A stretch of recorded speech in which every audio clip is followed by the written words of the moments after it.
So we proceed to the statement by the Minister of State for Immigration, Robert Jenrick.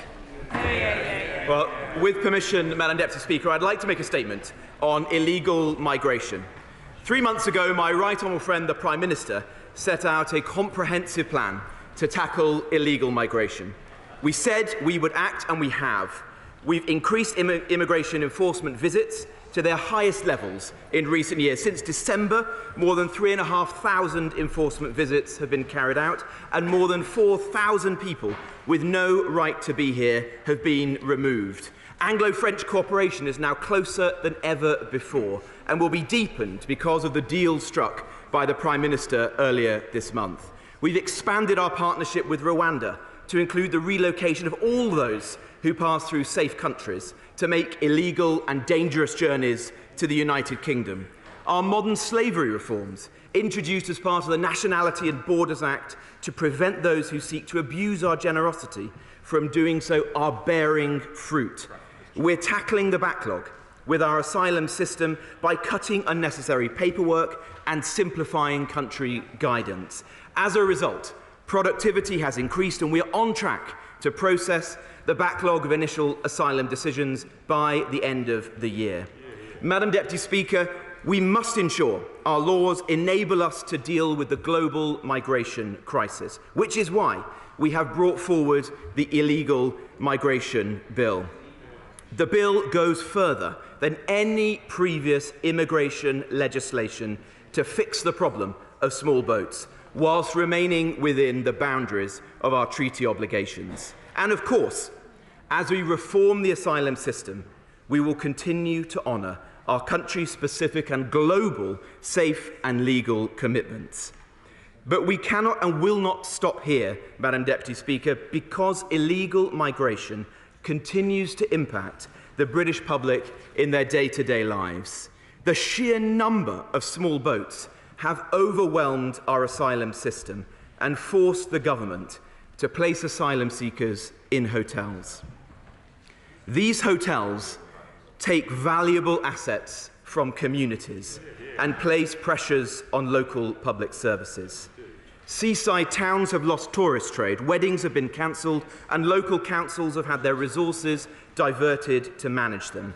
And the hard-working British taxpayer has been left to foot the eye-watering £2.3 billion a year bill.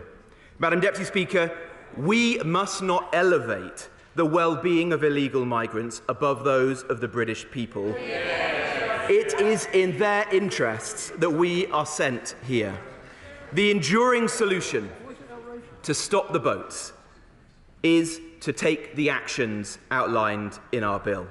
But in the meantime, it is right that we act to correct the injustice of the current situation.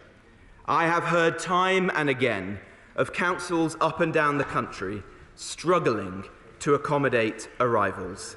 This is no easy task. The government recognises that placing asylum seekers into local areas comes at a cost. And so central government will now provide further financial support. Today we're announcing a new funding package which includes generous additional per-bed payments and continuation of the funding for every new dispersal bed available.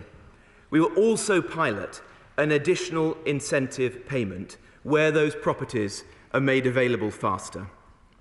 But faced with the scale of the challenge, we must fundamentally alter our posture towards those who seek to enter our country illegally. This government remains committed to meeting our legal obligations to those who would otherwise be destitute. But we're not prepared to go further. Accommodation for migrants should meet their essential living needs and nothing more, because we cannot risk becoming a magnet for the millions of people who are displaced and seeking better economic prospects. Many of our European partners are struggling with the same issue. Belgium, Ireland, Germany and France are having to take similar steps, and the UK must adapt to this changing context. I've said before that we have to suffuse our entire system with deterrence, and this must include how we house illegal migrants. So today the government is announcing the first tranche of sites we will set up to provide basic accommodation at scale. The government will use military sites being disposed of in Essex and Lincolnshire and a separate site in East Sussex. These will be scaled up over the coming months and will collectively provide accommodation to several thousand asylum seekers through repurposed barrack blocks and porter cabins. In addition, my right honourable friend the Prime Minister is showing leadership on this issue by bringing forward proposals to provide accommodation at Catterick Garrison Barracks in his constituency. And we're continuing to explore the possibility of accommodating migrants in vessels, as they are in Scotland and in the Netherlands. Madam Deputy Speaker, I want to be clear. These sites on their own will not end the use of hotels overnight. But alongside local dispersal and other forms of accommodation, which we will bring forward in due course, they will relieve pressure on our communities, and they will manage asylum seekers in a more appropriate and cost-effective way. Of course, we recognise the concerns of local residents, and we're acutely aware of the need to minimise the impact of these sites on communities. Basic healthcare will be available, around-the-clock security will be provided on site, and our providers will work closely with local police and other partners. Funding will be provided to local authorities in which these sites are located. Madam Deputy Speaker, these sites are undoubtedly in the national interest. We have to deliver them if we're to stop the use of hotels. We have to deliver them to save the British public from spending eye-watering amounts accommodating illegal migrants. And we have to deliver them to prevent a pull factor for economic migrants on the continent taking hold. Madam Deputy Speaker, inaction is not an option. The British people rightly want us to tackle illegal migration. As I've set out today, we are doing exactly that, and I commend this statement to the House. Shadow Secretary of State Yvette Cooper. Thank you, Madam Deputy Speaker. Madam Deputy Speaker, today's statement is an admission of failure. Maybe that's why the Home Secretary has asked the Immigration Minister to make it instead. 4 years ago, the Cabinet said they would halve channel crossings. They've gone up 20-fold since then. A year ago, they said they'd end hotel use. They've opened more than ever. They keep making new announcements, but it just keeps getting worse. And people want to see strong border security and properly managed asylum and refugee systems so that the UK does its bit to help those fleeing persecution and conflict alongside other countries. But we have got neither of those at the moment. There's no point in blaming everyone else because they are in charge. The asylum system is broken because they broke it. They have let criminal gangs rip along the channel. People smuggler convictions have halved in the last 4 years, even though more boats and more gangs have been crossing. And yet Tory MPs yesterday voted against Labour's plan for cross-border police units to go after the gangs. They've let asylum decision-making collapse. We've had a big increase in staff, but 40% fewer cases being decided. So they failed to take basic decisions, and they're still not doing Labour's plan to fast-track last year's arrivals from Albania and other safe countries. And as for today's announcements, Madam Deputy Speaker, we need to end costly and inappropriate hotel use, but these plans don't do that. The ministers had to admit, contrary to all of the briefing in the papers this morning, they won't end hotel use. Instead, these sites are additional, and ministers should have been finding cheaper sites and properly managing costs years ago.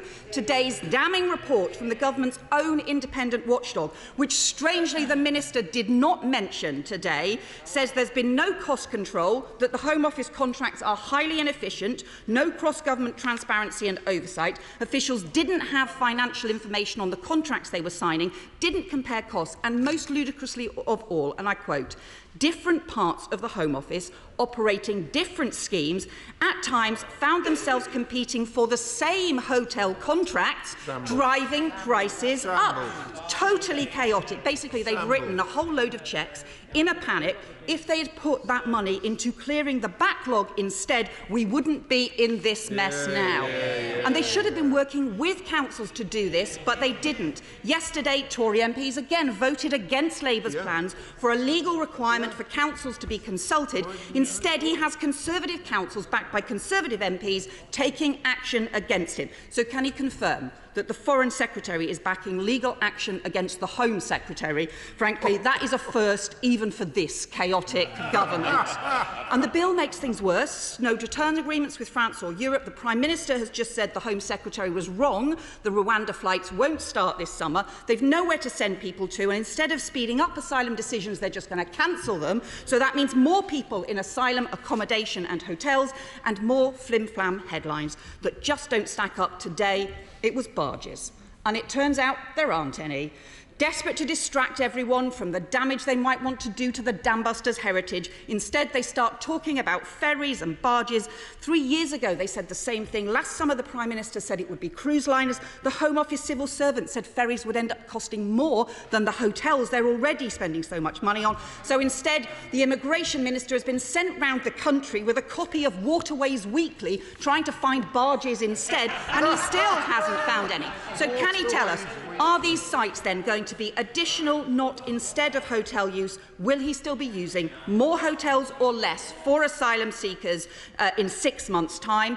Of the 45,000 people, the boat arrivals last year, can he confirm that more than 90% of decisions have not been taken because the backlog is still their failure? And will he apologise for their failure on cost control? They failed to support Labour's plan to go after the gangs, get a new agreement with France and to fast-track decisions and returns. They are flailing around in a panic, chasing headlines. Barges, oil rigs, Rwanda flights, even wave machines, instead of doing the hard graft. They have lost control of our border security, lost control of the asylum system, lost control of their budget and lost control of themselves. Will he answer my questions and will he get a grip? Well, isn't it abundantly clear, Madam Deputy Speaker, that Labour don't have the faintest clue how to tackle this issue? They have absolutely no plan. What we've laid out today is 3 months of intense work, which is seeing the backlog coming down, productivity rising, more sustainable forms of accommodation, a harder approach to make it difficult to live and work in the UK illegally, illegal working raids and visits rising by 50%, greater control over the Channel, all improvements as a result of the 10-point plan that my right honourable friends, the Prime Minister and the Home Secretary, set out. The right honourable lady looks back to a mythical time when Labour were last in office, when the Home Office, by their own Home Secretary, was deemed to be not fit for purpose. They call for more safe and legal routes, even though we are second only to Sweden in Europe for resettlement schemes. They call for more money for law enforcement, although we've doubled the funding of the National Crime Agency, and our people are out there upstream tackling organised immigration criminals every day of the week. And isn't it extraordinary that the Home Secretary can't bring herself to the Shadow Home Secretary can't bring herself to condemn those illegal immigrants who are breaking into our country in flagrant breach of our laws. That is weak. That is weak. The truth is that the Labour Party are too weak to take the kind of tough decisions that we are taking today.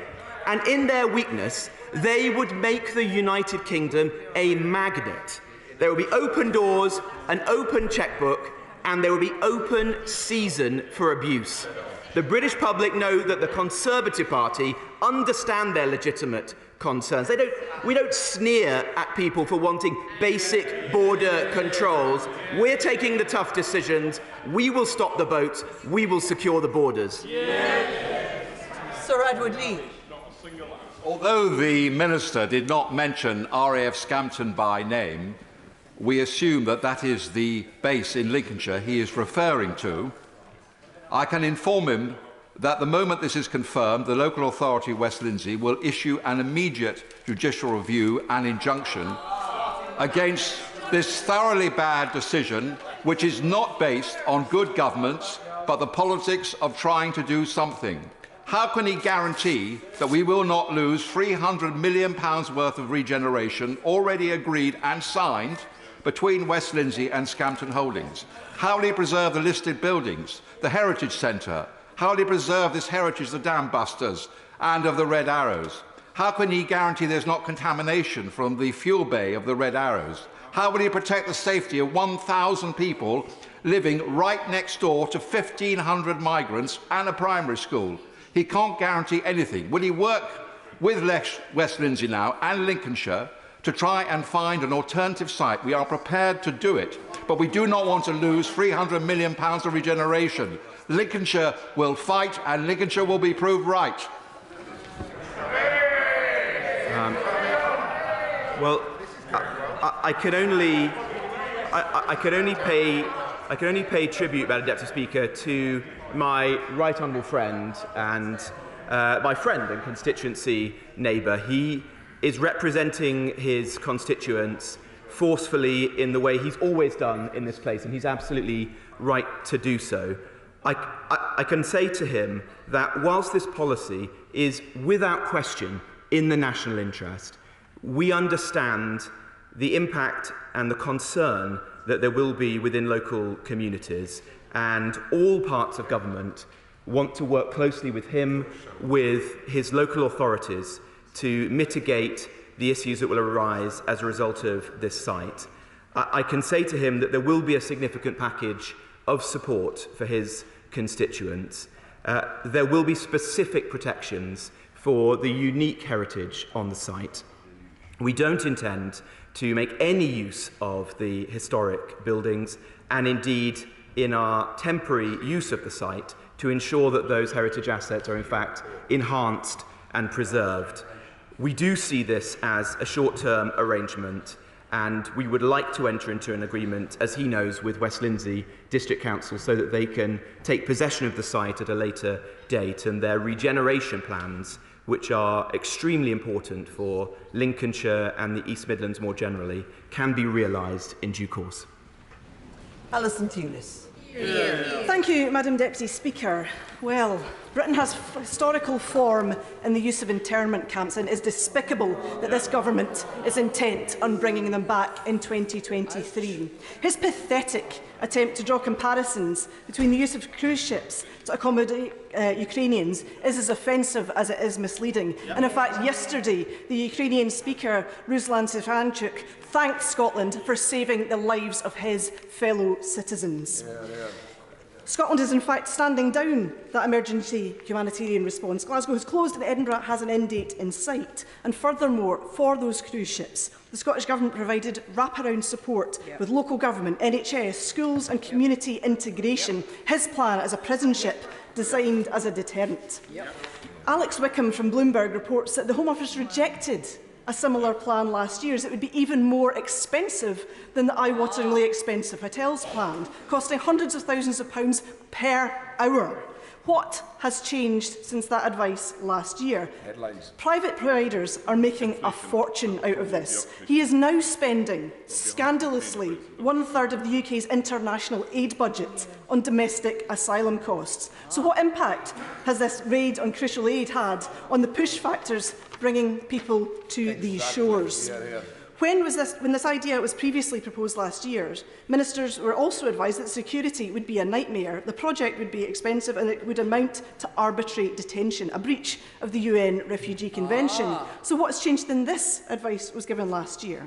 Does he understand that housing unaccompanied minors or traumatised people who have fled a war zone and military-style accommodation considered unfit for the MOD would be gravely inappropriate, and would he give assurances that such individuals would be exempt from such measures? Madam Deputy Speaker, the real problem here is the backlog. We all know that, and the Home Office's inability to tackle it. He knows that I've got constituents waiting 6 months, 10 months, 14 months, 18 months, 20 months and more for a decision from the Home Office. When will we stop wasting money on headlines and instead tackle the real crisis and fix the backlog? Well done. Well, on her first, or one of her questions regarding the use of overseas development aid to pay for the accommodation of asylum seekers here in the UK. We entirely agree with her. I think it is a gross waste of taxpayers' money, and we want to see that money being put to better usage. And that's exactly why we need to stop the boats, so that the finite resources of the United Kingdom can be applied either to resettlement schemes, where we bring people from places of grave danger, like conflict zones, directly, or that we use our resources to support people in some of the most hard-pressed places in the world. That is obviously the best and moral way forward, rather than open borders for predominantly young men in a place of safety in France. With respect to vessels, as I said in my statement, we do see merits in using them. They have been used successfully in Scotland. It's surprising that the SNP seek to denigrate one of their own policies. They don't have very many successful policies, so when they have one, you'd think that they would want to, particularly when it comes to ferries, let's be honest, the SNP are on shaky ground. With respect to families, we don't intend to put minors or families on these sites, but they are the right way forward for single adult males. With respect to the backlog, we are making significant progress. And, well, we are actually. The Honourable Lady doesn't like to deal in facts, as we know. But I can give her our internal, unpublished as yet figures, which are that over 11,000 cases in the backlog have been processed in the last 3 months as a result of the new processes we've put in place. But, Madam Deputy Speaker, the broader point, as we all know with the SNP, is that they have become sort of humanitarian NIMBYs. She takes the kind of St. Augustine approach. Lord, let us welcome refugees, but not in our constituencies. She would have more credibility if she stood up and welcomed refugees and matched her fine words with good deeds. No. We will just calm down before we go any further. Thank you. I expect better from over there. Priti Patel. Deputy Speaker, if I may respectfully make a few points to my right honourable friend, the Minister. I think actually we need to tackle this entire debate and discussion with a degree of maturity, actually. This is a very, very difficult and sensitive subject. And if I may, the points that I would like to make very much refer to previous policy, new plan for immigration, Greek-style reception centres. Had we have had those in place, I think the Minister would recognise this, we would not be in this current situation. I would just like to ask the Minister, though, very specifically. I am an Essex MP and I'm the other MP for Braintree District. Weathersfield is not in my constituency, it's in the constituency of my right honourable friend, the Foreign Secretary. It is no different, if I may say so, in terms of the rurality and the village size, to a former site, not in Essex, which was Linton-on-Ouse, which was cancelled by the current government.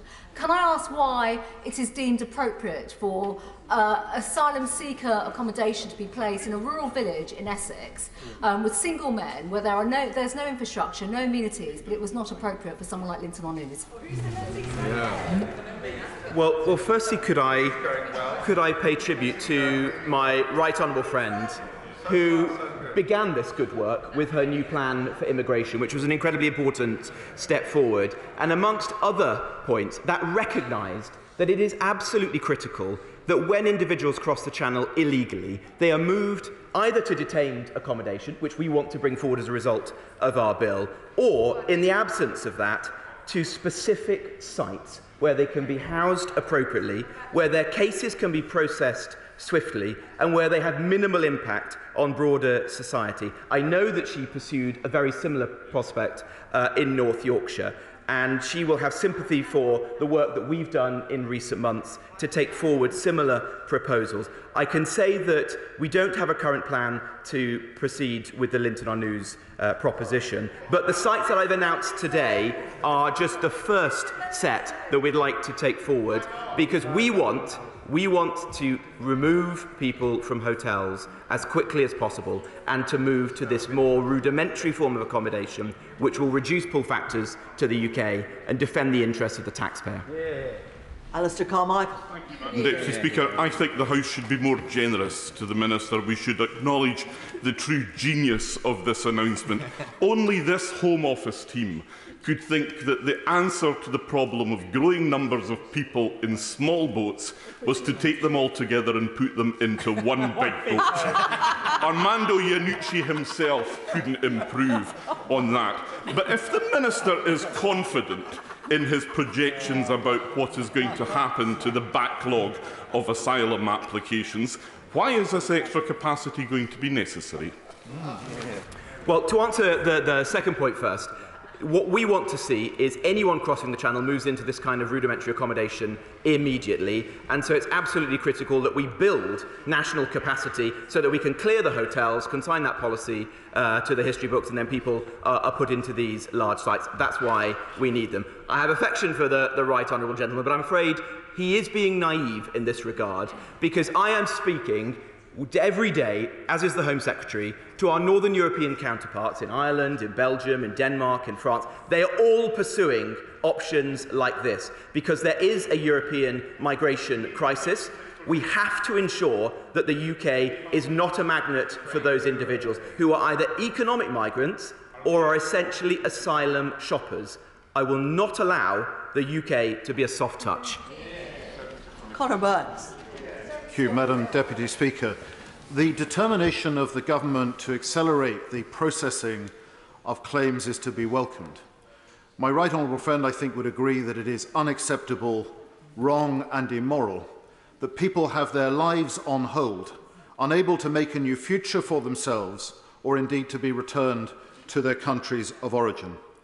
Madam Deputy Speaker, we have a number of hotels in my Bournemouth West constituency full of such people who are constantly in touch with my hard-working casework team who want their cases resolved.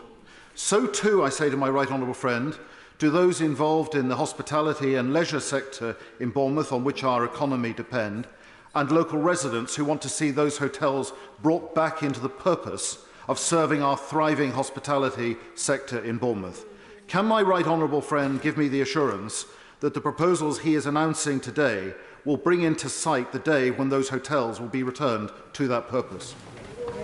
Well, my right honourable friend raises exactly the concerns that have motivated us to bring forward these proposals. We want to ensure that the interests of his constituency and constituents are put above those of illegal immigrants coming into our country. This is the necessary first step to build national capacity in these new forms of accommodation so that we can begin to close the hotels and move forwards. Sir George Harth. Can I thank the right honourable gentleman for the discussions he held recently with the leader, Chief Executive and myself of Knowsley Council to discuss the problem we have with a hotel in my constituency.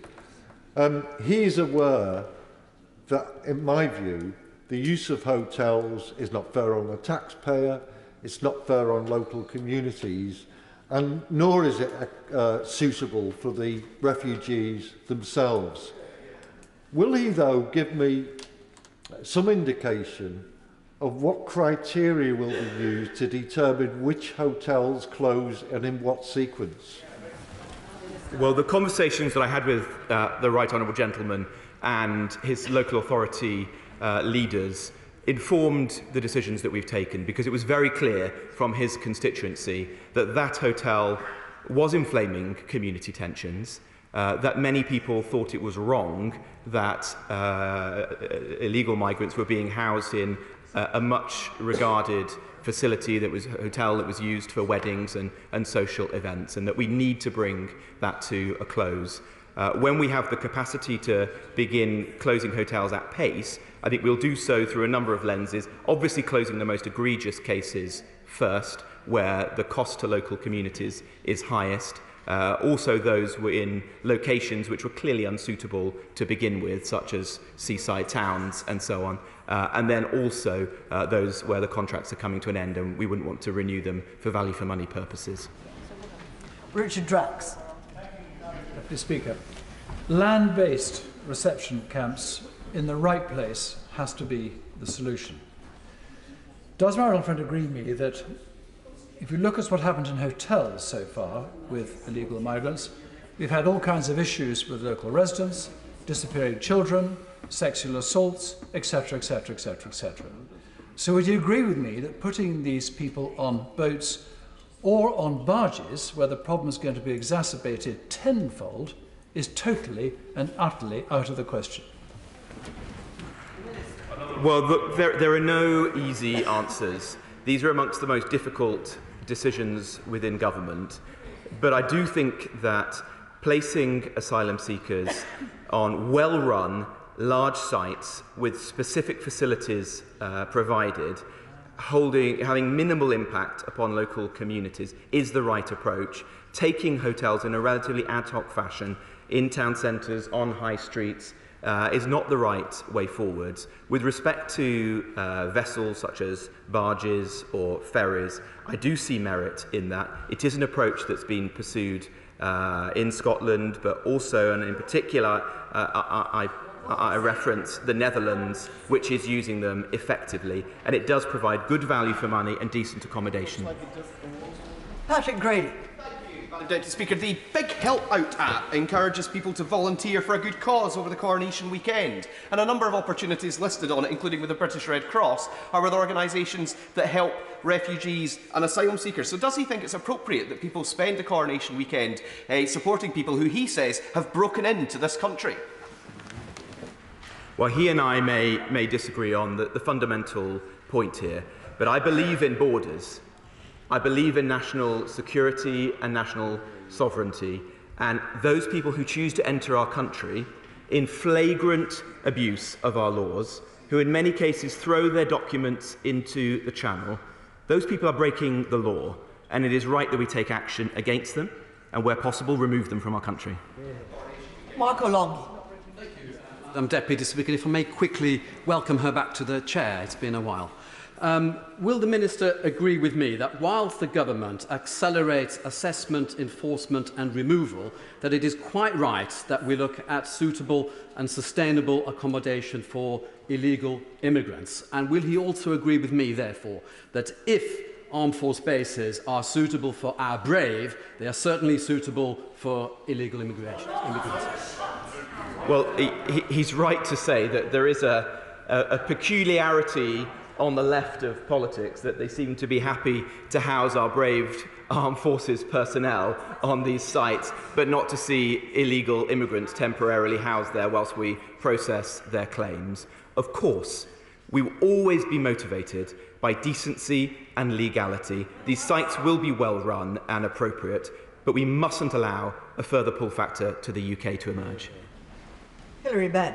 Thank you very much indeed, Madam Deputy Speaker. The Right Honourable Gentleman told the House a little earlier that the three sites, which we presume are RAF Scampton, RAF Weathersfield and a site in East Sussex, perhaps he'd care to name it, will provide accommodation for several thousand. Could he tell the House how many thousand? And in doing so, could he remind us of the total number of people who are being placed in hotels currently? Well, the number of individuals who will be housed on the sites will step up. Obviously, we want to ensure that the sites are well managed, and so initially there'll be smaller numbers, but within a very short period of time, there will be several thousand on those sites. I'm not going to give those details to the Right Honourable Gentleman now, because it's right that we engage with the local authorities and that they be the first to know the full details of our plans, but they will be a very significant addition to our capacity. The point he's making is that, in addition to that, there is a very large number of people currently accommodated in hotels. But this is the first step. This is the first step on the road to clearing those hotels and moving forwards. I would just say one further point, which is it's abundantly clear to me, having spent 4 months in this role now, there is no way in which I or the British government can build our way out of this issue. There are tens of thousands of people entering our country in an irregular manner every year.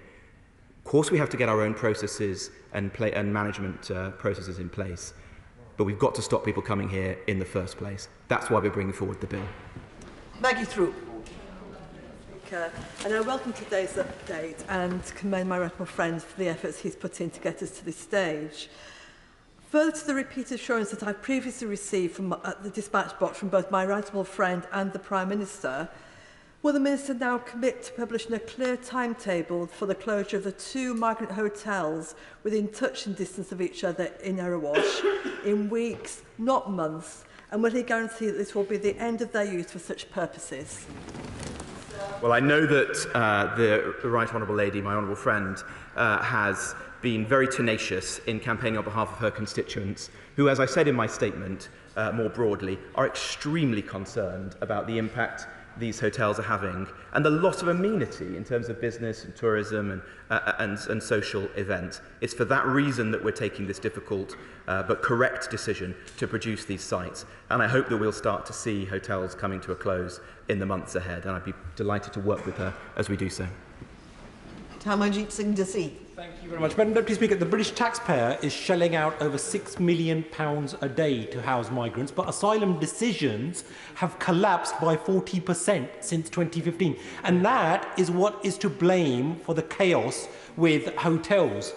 And furthermore, a damning watchdog report found that the Home Office didn't have the financial information to even test whether those contracts were value for money, and they didn't even follow the correct procedure as was laid out. So, Minister, after 13 years, is there anything that this government can manage to do properly?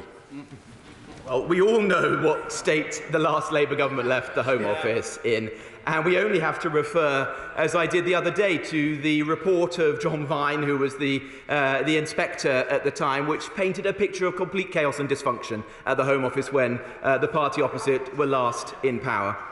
It is important that we get the backlog down, and I hope you can see from what I've said today that I have put in place a robust plan and that we have a high degree of confidence that we will succeed in getting it down over the course of this year. But the real issue is the number of people crossing the channel, the people smugglers, the human traffickers. If we clear the backlog, if we make it even faster to process people's claims, that won't stop people. That's not going to stop the boats. That's a fantasy. Stopping the boats requires tougher measures than that, like those set out in the illegal migration bill. Ed Timpson. Deputy Speaker, are there any circumstances in which my right honourable friend would envisage children being placed in any of the sites that he's announced today? And to ensure that they can be moved into local authority care as swiftly as possible, could I encourage him to use the additional funding which is welcome and been announced for councils to cope with this accommodation, that they have an incentive to make sure that that is available to children as a priority? It's not my intention to house minors on these sites. It's right that we ensure that minors and families are properly supported. These sites are going to be used for single adult males and will act as a serious deterrent to those people coming to this country. Joanna Cherry. Thank you, Madam Deputy Speaker.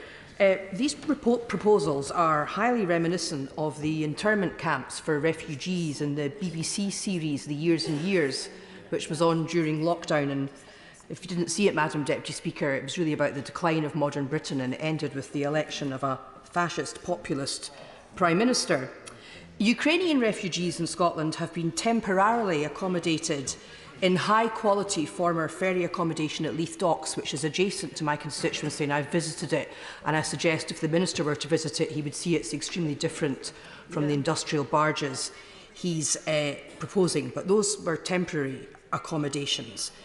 Does he appreciate that if the UK government dumps refugees from other countries into the sort of poor quality accommodation that he's describing, the United Kingdom may face a claim of racial discrimination under Article 14 of the ECHR? Well, I refer the Honourable Lady to the comments I made earlier. As we know, the Scottish Government did use ferries. I pass no criticism of the Scottish Government for their choice of doing so, and it appears to have worked relatively successfully in the circumstances. And so I think it is an option worthy of consideration. With respect to meeting our domestic and international law obligations, of course we intend to do so, and any accommodation that we bring forward will be decent and legal. Natalie Elphick. Madam Deputy Speaker, My Conservative-led Dover District Council has been working really hard to provide affordable and other housing for local people. Kent County Council likewise for local services. But their excellent work is put under immense pressure in having to deal with the sheer numbers and volume of migrants within Kent.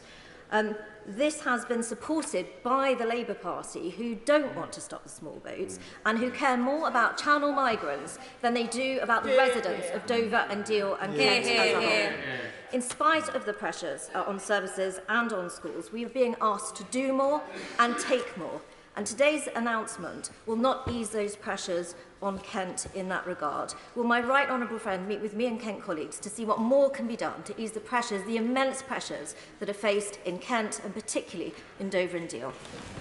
Well, I'd be pleased to meet my honourable friend and her colleagues once again. I'm acutely aware of the pressures faced by Kent and by local authorities in Kent. And not only will this policy reduce the dependence upon hotels, it will ensure that significantly increased funding is made available to local authorities such as hers, so that can alleviate some of the burdens they're facing. Ruth Cadbury. Thank you, Madam Deputy Speaker. The Minister knows that while asylum seekers are living in often very difficult conditions in the hotels, a large proportion of taxpayers' funding isn't even going to the hotels or the food providers, but is hemorrhaging out into the pockets of a network of often dodgy contractors and subcontractors. What's he doing to address this mismanagement of government funds? I now meet very regularly with exactly those firms, our Home Office providers, and she can be assured, in fact I think I've said this to her privately, that I have been very clear with those companies that they have a job to do. We need them to find suitable accommodation, but the accommodation must be good quality, must meet our contractual terms, and there must be value for money. They've been left in absolutely no doubt of my views, and if she or any other member of this House have concerns or criticisms, they should bring them to me, and I will ensure that they are heard. Kelly Tolhurst. Deputy Speaker, and it is nice to see you back in your place. I do thank my right honourable friend for the hard work that he has shown. He's shown me the strength of the work that he's been doing over the months that he's been in the role to try and tackle the problem, and I very much encourage his determination to stop the boats. I'm very pleased to see that we have had more enforcement work, and also that the funding for local authorities is coming forward. This is something that is very key for any local authorities that are dealing with asylum seekers. But I would like to just touch on the dispersal accommodation element, and really a plea that when the Home Office are making decisions around where to put dispersal accommodation, that where there are agencies who agree that a place is inappropriate, that the agencies who are put forward that information, the Home Office should really take note of that and look for alternative sites for those types of accommodation.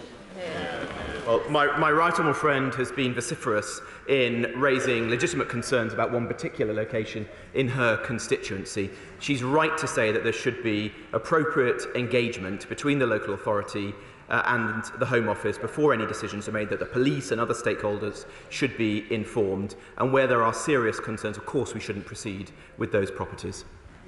Simon Malhotra. Madam Deputy Speaker, the Minister was right when he said we need to stop people coming here by boats. But last night, Labour voted for a cross-border police unit in the National Crime Agency to target criminal gangs smuggling people across the Channel. This is a measure that would make a huge difference in the short term and the long term to protecting our borders and the welfare of migrants. Why on earth did the government's MPs vote against it? Because we've already done it. Jane Stevenson. Madam Deputy Speaker, I want to pay tribute to my right honourable friend. I know him to be a compassionate, fair-minded minister, and he is having to take extremely difficult decisions in balancing helping people who are the most vulnerable and the interests of the people who elect us to represent them in this place, the UK taxpayer. Does he agree with me that the failure of parties opposite to recognise that during such a migration crisis there has to be a sensible limit on numbers, and the refusal to admit that resources are limited and UK taxpayers' money is limited makes them unfit for office? Right. The Honourable Lady raised a very important and fundamental point, that of course we want the United Kingdom to be a generous and compassionate country that is renowned across the world for the way in which we treat those seeking sanctuary. But we also have to appreciate the finite resources that we have, and we have to deploy them in the most effective manner. And I feel profoundly that we're sent here not to grandstand or to virtue signal, but to put the well-being and interests of our own constituents first. Clive Betts. Thank you, Madam Deputy Speaker. The Minister's made vague statements about all asylum seekers being moved out of hotels. He hasn't got a plan how to do it, has he? The only fallback, as the Security Minister, well, let's see it. The only fallback which the Security Minister announced yesterday is to pass responsibility back to local authorities. Did he see the response from the Local Government Association yesterday to that plan, where they said that most councils have got no social housing to offer? In most areas, the local housing allowance isn't sufficient to pay for the cost of accommodation. So what does he expect local authorities to do when thousands of asylum seekers are simply passed back to them from the hotels they're currently in? Pity that the honourable gentleman always campaigns against the building of new homes. That might have been the easiest way to fix the housing crisis. But what we're going to do is work carefully and productively with local authorities to address this issue. That's always been my approach. When I was local government secretary, I engaged constantly, religiously with local authority leaders, and we're continuing to do so. What we're going to do is provide significantly enhanced resources to them so that we better meet the true costs of handling this difficult challenge. Tom Hunt. Speaker, clearly basic and cheap accommodation is far better than four-star hotels at the heart of communities to accommodate those who have illegally entered our country. The Minister will know how strongly I feel about the Nova Hotel in Ipswich, and also the fact that the vast majority of my constituents are against it. It's interesting that the Labour Party today has said they oppose use of hotel accommodation, because only recently we had a protest in favour of the use of a hotel, which was attended by the Labour parliamentary candidate and half the local Labour Party. So that's quite interesting. Will the Minister be able to give me some timescales with regards to when we can move out those who are currently in hotels into more appropriate accommodation? Because the sooner we get them out of a Nova hotel, the better, and the more support he'll get from my constituents. Well, I share his desire to close that hotel as soon as possible. I know how hard he's been representing his constituents in this regard. Today is the critical first step. Once we have these sites up and running, a combination of new arrivals and those currently in hotels will be moved on to the sites. The backlog clearance will of course free up places in hotels and enable us to close those. But the fundamental point is that the only sustainable answer is to stop the boats in the first place. Stuart MacDonald. Madam Speaker, can I ask what assessment the Department has made of the increased risk of self-harm and indeed suicide amongst vulnerable asylum seekers placed in precisely the type of institutional accommodation that he is advocating for today? Has a risk assessment been done of this policy, perhaps even one that MPs are allowed to see? Hear, hear. Well, of course we take the well-being of the illegal immigrants, the residents of these new sites seriously. I think that they will be better cared for in this bespoke accommodation than in a network of ad hoc hotels taken in emergency circumstances. These sites will have well-trained individuals running them, they'll have their own healthcare facilities, and we'll be able to have Home Office personnel on site processing their claims swiftly, so they can either be granted asylum and remain in the UK, begin paying taxes, making a contribution to our country, or be removed. Dr. Neil Hudson. Thank you, Madam Deputy Speaker.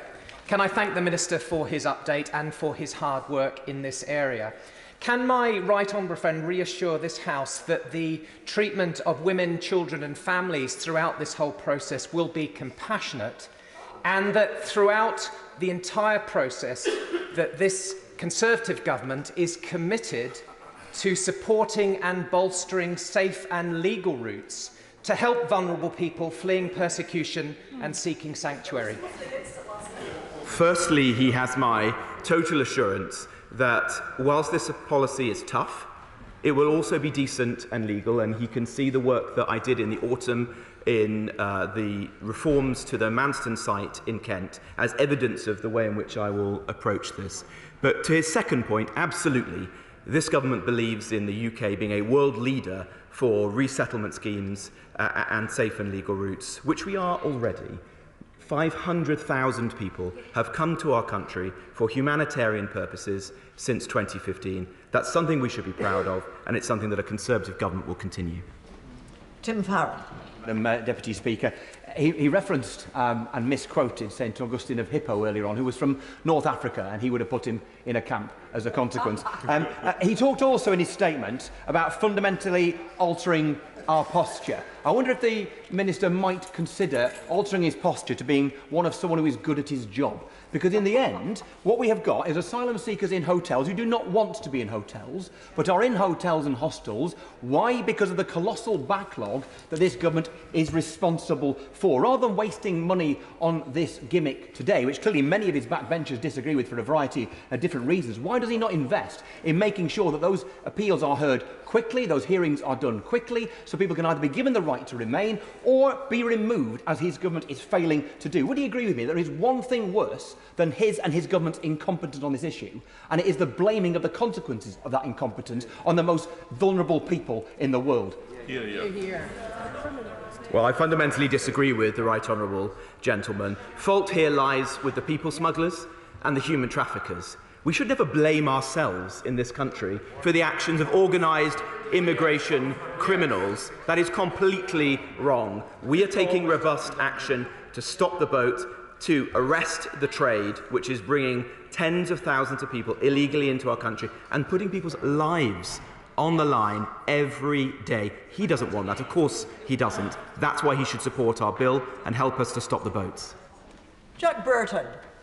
Madam Deputy Speaker, as the Minister knows, Stoke-on-Trent has contributed significantly to accommodating both asylum seekers and refugees, and the announcements today of additional funding for local areas will be very welcome to help cope with some of those pressures. But my constituents in Stoke-on-Trent want to know, will the Minister be prioritising emptying those hotels in Stoke-on-Trent?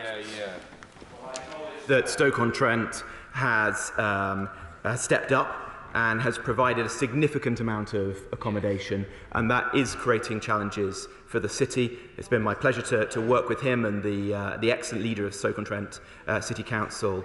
We want to ensure that hotels that are the most egregious cases are closed the first, and I think in particular of the North Staffs Hotel in the centre of Stoke. That is exactly the sort of important business asset that I'd like to see closed swiftly. Andy Slaughter. Thank you very much, Madam Deputy Speaker. In the past few weeks, asylum seekers have been placed in hotels in my constituency that the Home Office then deemed unfit for occupation and dispersed them to undisclosed locations at no notice.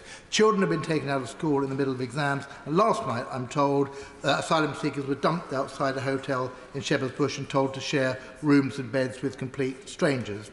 Is it the government's policy to punish and humiliate asylum seekers in these ways as a means of discouraging further migrants, even though, on past experience, the majority are likely to be granted status in the UK?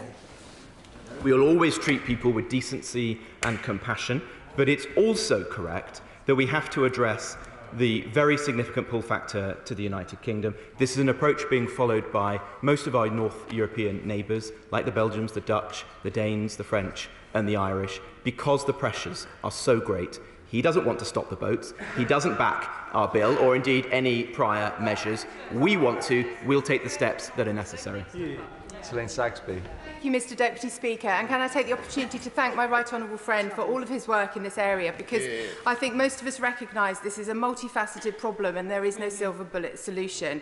Can I ask, does today's announcement mean that there will not be further requests by contractors to find hotel accommodation or similar, as I am aware of challenging conversations in my own constituency at this time. And where we are looking to empty hotels, we have a community that's very willing to welcome people into their homes. But might we look towards a scheme, the same as we did when welcoming Ukrainian refugees, where there is additional ministerial resource, not disrespectful of his own experience in this matter, so that we can actually bridge that gap with the Levelling Up department, because we have a housing crisis of our own. We have thousands of our own population unable to secure accommodation, but we are keen to work to find a solution, and might there be an opportunity to sort of bridge the housing and the immigration situation? Well, we are trying to work as closely as possible, the Home Office and the Department for Levelling Up. My honourable friend, the member for Kensington, is working closely with us on the operation of schemes like Homes for Ukraine, the Ukraine Family Scheme, the Afghan schemes, Syria and so on. That's very important. We also have officials who are working jointly between the two departments. So I hope that she will see that all of government is working closely together to address this complex, multifaceted challenge. Clyde Efford. Thank you, Mr. Deputy Speaker. The Minister has told us that newly arrived migrants are going to be taken to this new form of accommodation. So they are going to be competing for places with people he wants to move out of hotels. And it seems to me that he's planning for the failure of his illegal attempts through legislation to stop boats, because he is increasing the capacity of the spaces that he is planning. So can he tell us, in addition to those that are already accommodated by the Home Office, how many more people is he planning to accommodate? Well, I'm confused by his question. He doesn't support the bill in the first place, but it is our intention that once we have secured the passage of our bill through Parliament, I thought the committee stage over the last 2 days showed the strength of support on this side of the House, not quite the same reaction on the other side, but we're going to bring forward the Rwanda proposal. Once that is operationalised, people will be detained, their cases will be heard in a limited fashion, and then they'll be removed from the country swiftly. In the meantime, we need some capacity, and that's going to be provided by these new large sites. Mr. Ragg. Thank you very much, Mr. Deputy Speaker. My right honourable friend is one of the abler ministers in the Home Office, so it makes sense for him to give this statement this afternoon. Is he, though, as concerned as I am with a Gerald Ratner approach to the government's immigration policy, whereby it simply spends its time highlighting the problems rather than some of the work it is undertaking? Is he aware that the primary concern of most people is to ensure that the backlog of asylum applications is dealt with at a pace at which, and decisions more importantly, as they were in 2015? Could I also caution him that even worse than a Gerald Ratner approach to government policy on this is a something must seem to be done policy, which might bring forward this Rosie and Jim idea of barges all over the place?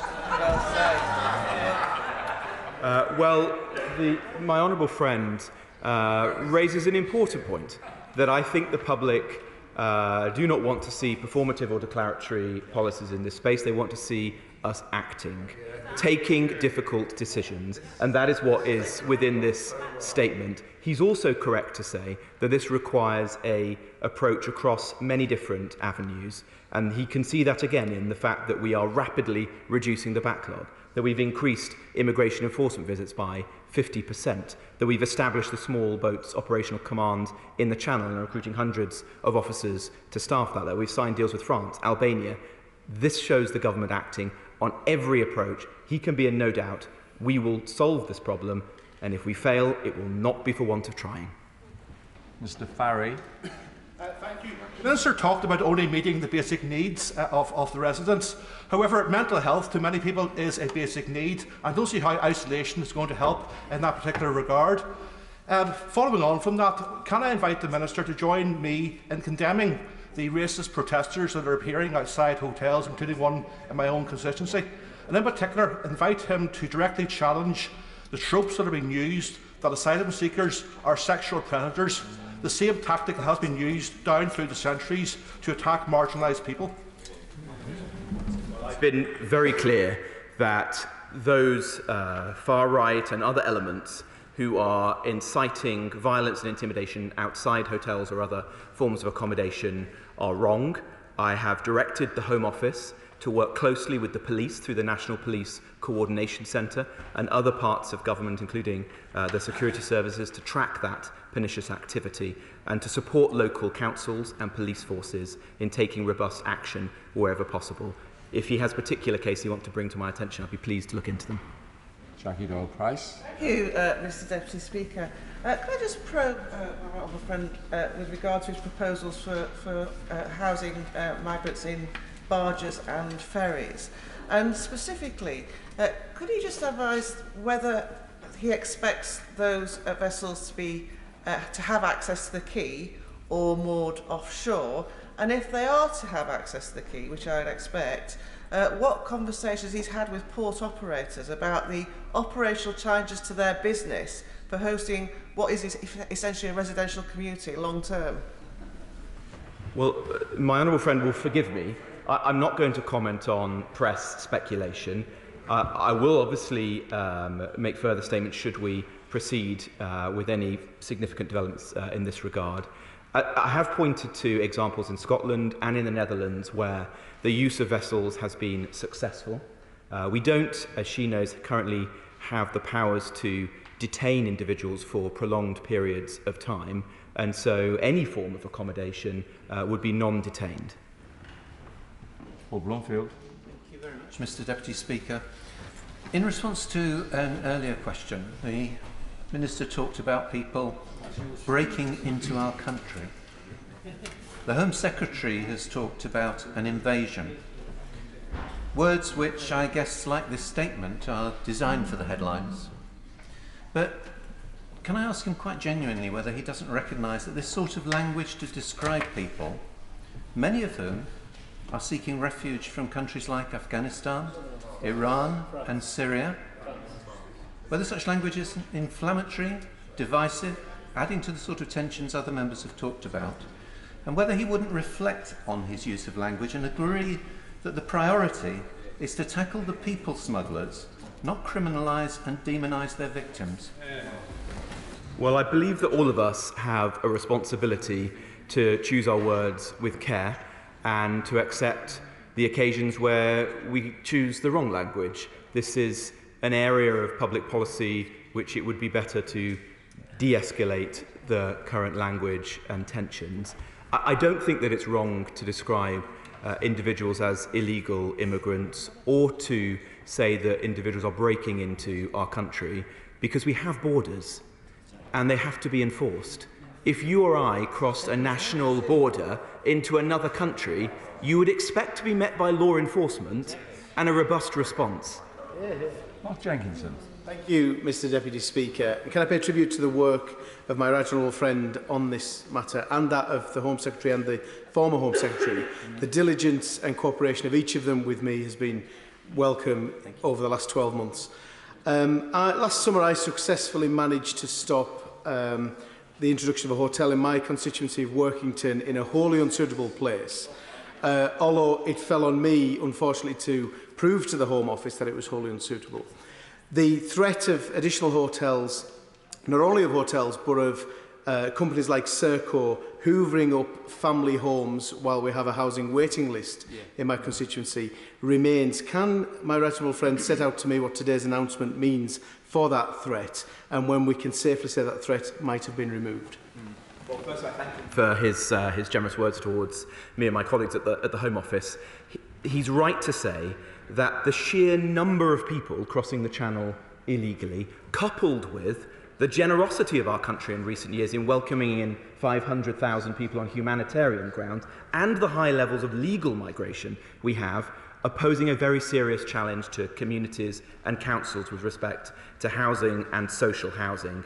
We're working with the Department for Levelling Up through those challenges, and one additional element that we're introducing today is a substantially enhanced package for local authorities so they have more funding to pay for the kinds of accommodation that they'll need and any displacement activity that might occur. Shepherd. Thank you, Mr Deputy Speaker. Rather than treat those seeking sanctuary in these shores as criminals and waste vast sums of money to build internment camps to house them, wouldn't it be more sensible simply to issue them with temporary work permits so that they can contribute to the community, earn their own money to cover their own housing costs, and pay tax into the exchequer rather than being a drain upon it? Exactly. Hear, hear.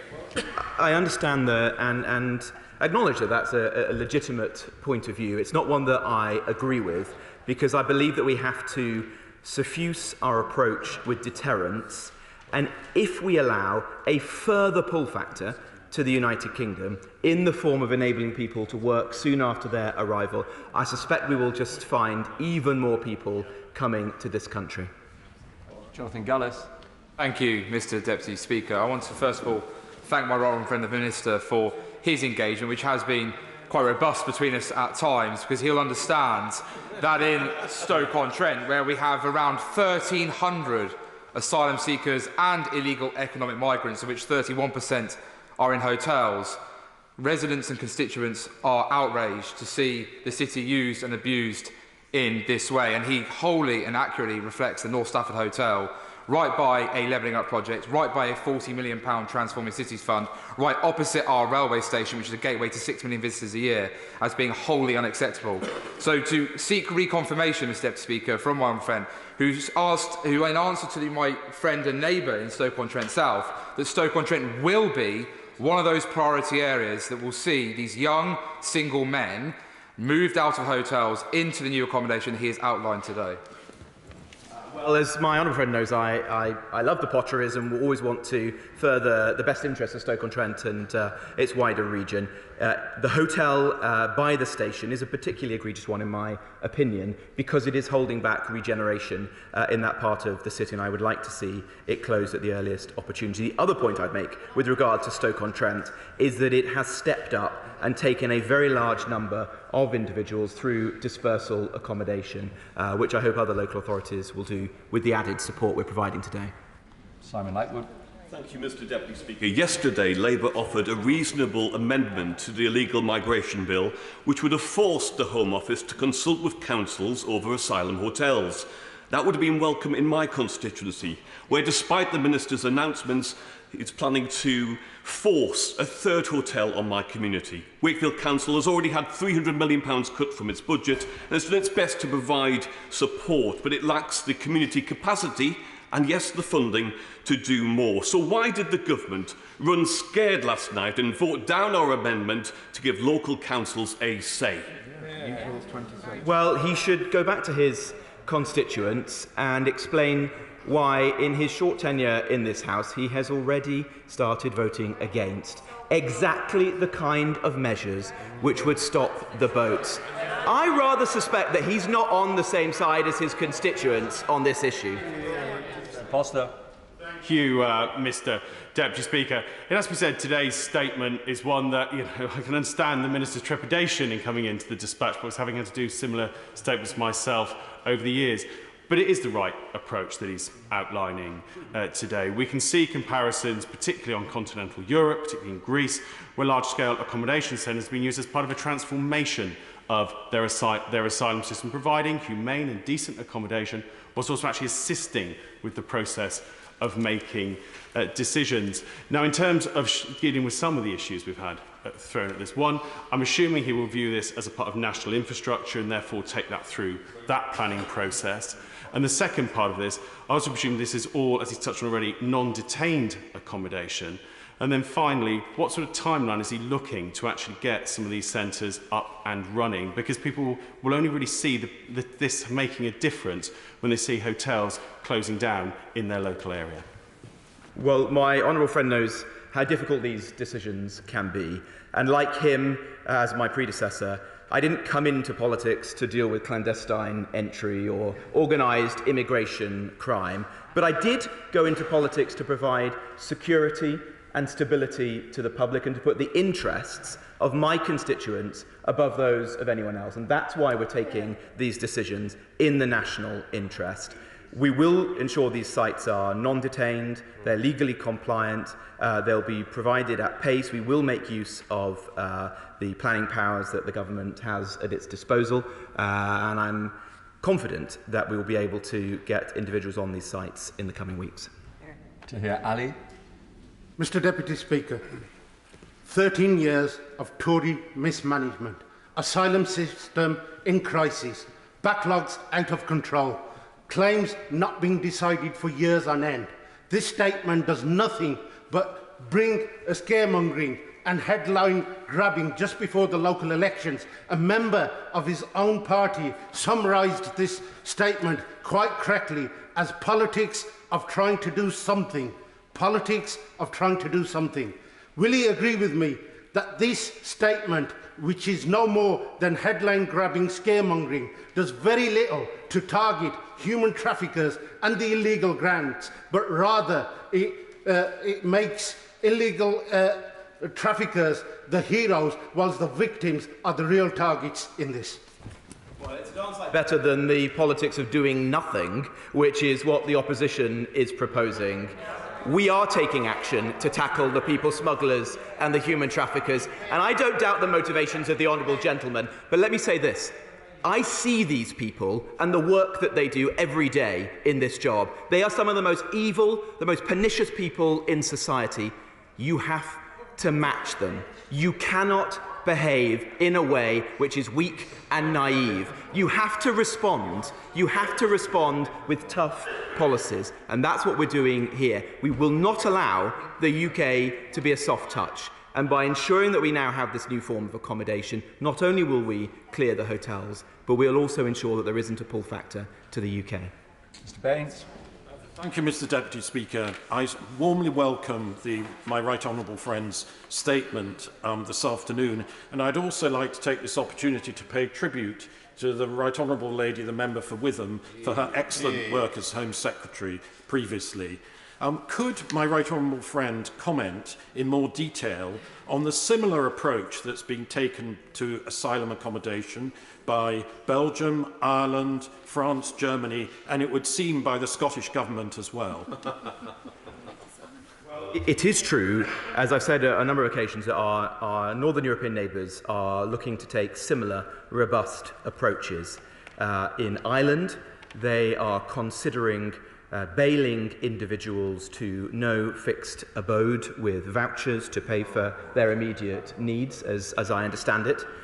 In Belgium, they have seen tented communities arise, and they're using hostels akin to homeless shelters.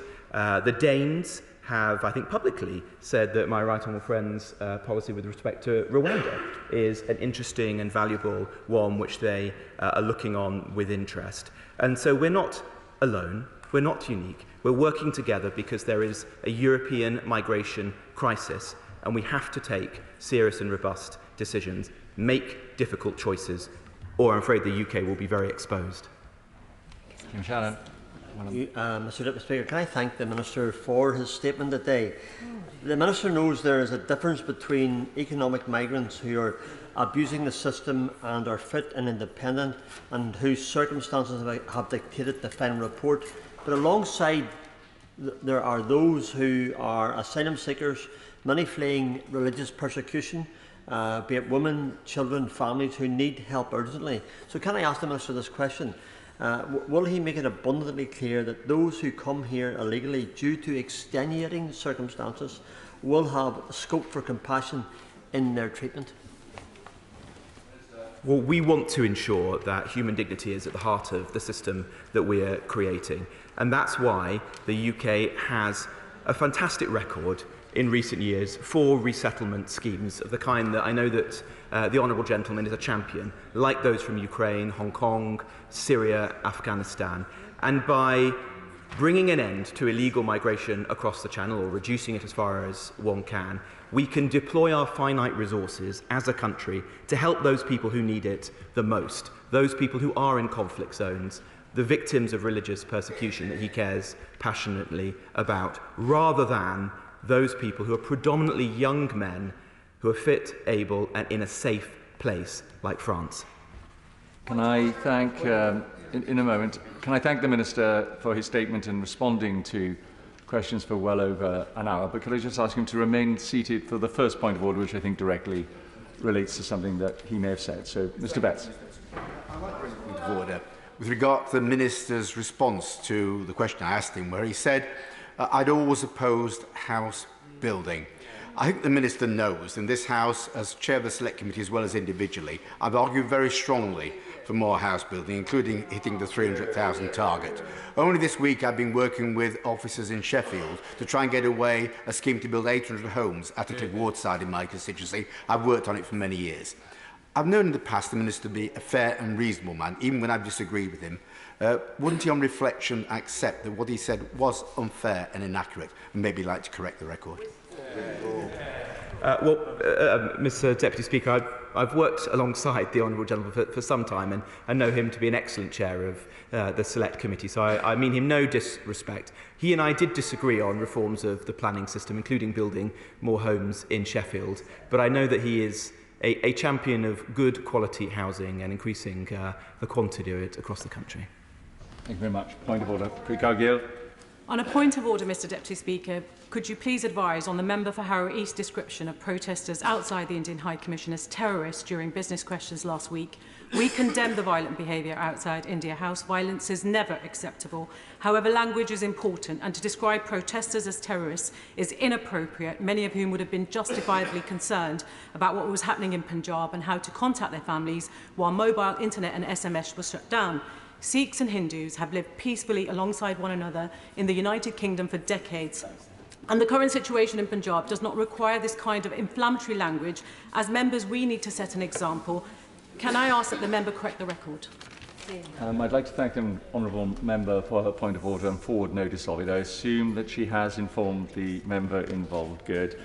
Members have freedom of speech in this chamber, and they are responsible for their comments, not the chair. That said, Mr Speaker has repeatedly reminded the House of the need for good temper and moderation, as Erskine May puts it. I would encourage all members to follow that advice, particularly on sensitive issues. Thank you very much. Point of order, Joanna Cherry. Thank you, Mr Deputy Speaker. On a point of order, I wrote to the Home Secretary on 15th of March in my capacity as Chair of the Joint Committee on Human Rights to invite her to appear before the Joint Committee on Human Rights as part of our inquiry into the illegal migration bill. On the face of that bill, the Home Secretary has made a declaration required under Section 19 of the Human Rights Act that she is unable to certify that the provisions of the bill are compatible with the European Convention on Human Rights.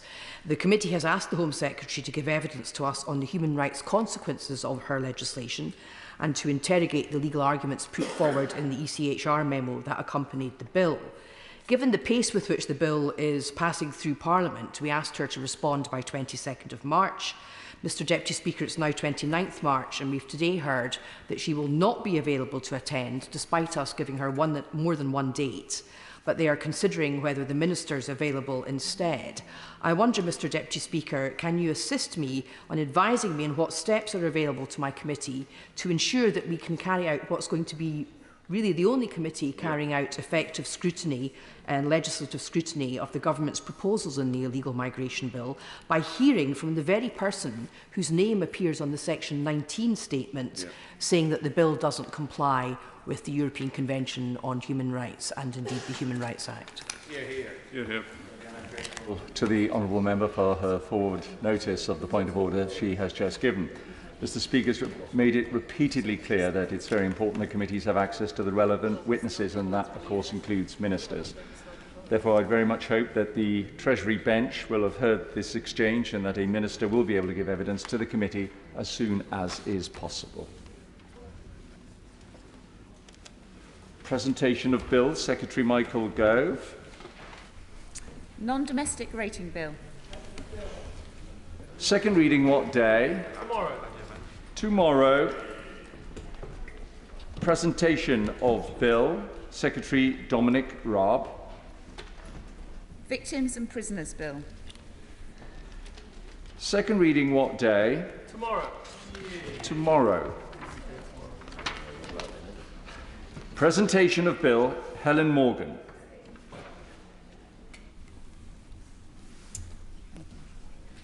Elections Voter Identification Requirements Bill.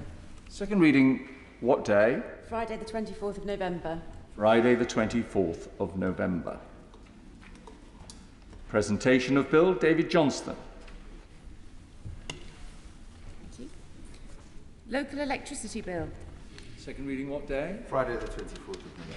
Friday the 24th of November. We're now coming to the 10-minute rule motion on cooperatives' permanent shares, and I call Gareth Thomas to move the motion. Thank you very much, Mr Deputy Speaker. I beg to move that leave be given to bring in a bill to enable cooperatives to issue permanent shares and for connected purposes. Permanent mutual shares are the rocket fuel that would help the co-op and mutual movement double in size, an ambition which the co-op party, and I'm pleased to say the Labour Party now, have long sought. They would offer to housing associations, agricultural cooperatives, employee-owned businesses and mutual insurers a source of venture capital that crucially would not require them to demutualise, end their British ownership or scrap their democratic governance. The independent mutual think tank Mutuo has suggested that a government ambitious for British business to succeed and grow could help the sector raise some £13 billion over 5 years using permanent mutual shares. Such investment has the potential to be galvanising for individual co-op businesses and mutuals. For Liverpool Victoria, had this option been available, there would have been no need to consider demutualisation and selling up to the controversial private equity giant Bain Capital. The challenges too facing John Lewis now only underline the limited capital raising options facing successful, sustainable co-op and mutual businesses who need to finance expansion and investment plans, but who do not want to give up their control by British customers or employees. Permanent mutual shares provide an opportunity to create a genuine marriage between what is known as patient capital and co-op and mutual organisations rooted in their communities, looking for the finance to tackle long-term environmental, economic and social challenges. Patient capital is that part of the private equity world, such as some pension funds, which are willing to invest for the long term and are not focused on securing ownership or part ownership of a business. The investment raised by permanent mutual shares does not have to be paid back. The value of the investment is maintained by allowing the shares to be traded. As with any shares, the investor will hope for a dividend, but takes a calculated risk. There would no doubt be considerable discussions before such investment was made into the co-op or mutual business. And in that, it's similar to the debt finance that businesses can access to varying degrees now. Agricultural cooperatives could also benefit. I'm particularly grateful for the interest and insights of the Scottish Agricultural Organisation Society. Agricultural cooperatives could benefit through this device, offering them new opportunities to invest in the best of British farming and fishing produce, as well as in our shared environmental futures. Retail co-ops operating in highly challenging markets can be hamstrung by the lack of access to capital, needing constant investment to drive year-on-year growth. This slight change in the law could, according to Mutuo, galvanise over £1.2 billion to drive investment in businesses in every region of the UK. Housing associations, Mr Deputy Speaker, face major costs over the coming years to tackle mould, improve on building safety and to meet environmental standards. Many housing associations have already raised significant debt capital. So permanent mutual shares offer routes to raise further transformational levels of investment to build social and genuinely affordable housing. Again, the independent think tank Mutuo has suggested that with sustained and shrewd leadership, up to £10 billion could be raised to meet Britain's housing challenges, financing between potentially 60,000 and 90,000 new homes. Ministers opposite, and I say this gently, have known for some time that these types of shares could make an enormous difference to great British co-op and mutual businesses. There have been 2 private members' bills that have proposed this solution. 100 members of Parliament wrote to the Chancellor of the Exchequer, now Prime Minister, in the wake of the Liverpool Victoria attempted demutualisation, referencing the need to offer this capital-raising solution. And since 2015, mutual insurers and friendly societies have been waiting for the Mutuals Deferred Shared Act to bring permanent mutual shares into effect for friendly societies. So ministers and officials know what needs doing in this space, but have you not yet demonstrated the political will to back these great British businesses and level up the playing field with their overseas and domestic rivals. I should point out to the House that there is no financial cost to the British taxpayer from this proposal. In the UK,